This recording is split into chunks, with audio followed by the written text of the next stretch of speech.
in Russia, the Big Macs and golden arches may be gone, but 15 shuttered McDonald's restaurants there just reopened under new branding and ownership. So Russia now has its own version of McDonald's. It comes under a different name here. It's called Vkusno I Tochka, which essentially means tasty and that's it. Also has a different logo. You can see it right there. Other than that, a lot of things are actually very similar to McDonald's. However, there is no Big Mac and there also is no Happy Meal either. As you can see, the Russian version of McDonald's looks a lot like McDonald's. You have the double cheeseburger here, fries, and this is a 9-piece, not McNuggets, it's nuggets, and some sort of soft drink. And if you look carefully, you can see the sauces even seem to have the McDonald's logo blacked out. Wait, what? You just blacked it out and you're like, oh, I wonder what this one is, huh? But yeah, that's right. The Russians have taken over McDonald's in Russia and they've given it a whole new name. And except for the branding, I mean, these restaurants are exactly like McDonald's. The sauces, the burgers, the nuggets. They even broke the ice cream machine to give you that authentic feeling of disappointment. You know, that's what they did. Now, they don't have branded items like Big Macs or McNuggets, but they do still have Grimace. Yeah, no, not the character, just the face that Russians make all the time. And I'll be honest, I feel like they could have come up with a better name than Tasty and That's It. It almost sounds like they're hiding something. It's tasty and that's it. Stop asking questions. Like, what kind of a name is that for a restaurant? Tasty and that's it. Almost sounds like a mistake, you know? Like they called the guy who was making the signs and they were like, yeah, it's called Tasty and that's it. And the dude just wrote everything they said. Yeah, they're lucky the name isn't Tasty and that's it. Let me know when you're ready for the credit card number. And you know what's crazy about this story is like, it shows you how powerful corporations have become in the world.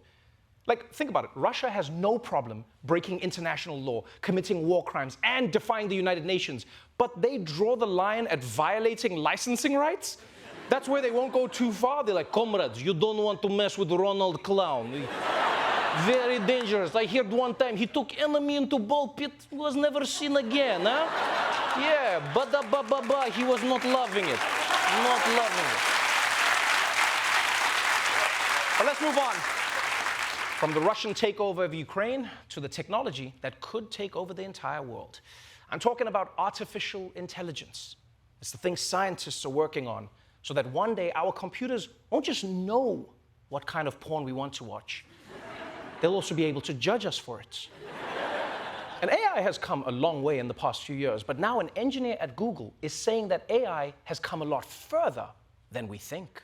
An engineer with Google says the company's artificial intelligence generator is self-aware. Blake Lemoine told the company that he thinks its AI chatbot is a person who has rights and might have a soul. The software engineer who made the claim was put on leave for violating Google's confidentiality policy after handing documents to a U.S. senator's office. Despite the claim the program is conscious, Google says the technology still has a long way to go. Tech experts say the AI can imitate intelligence by recreating patterns, but still can't think or act on its own, apart from its programming.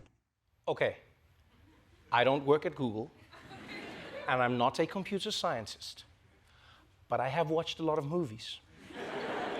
And if there's one thing I've learned from movies, it's that if a scientist comes out saying that something crazy is happening back in the lab, and then they get fired for it, there's something crazy happening back in the lab.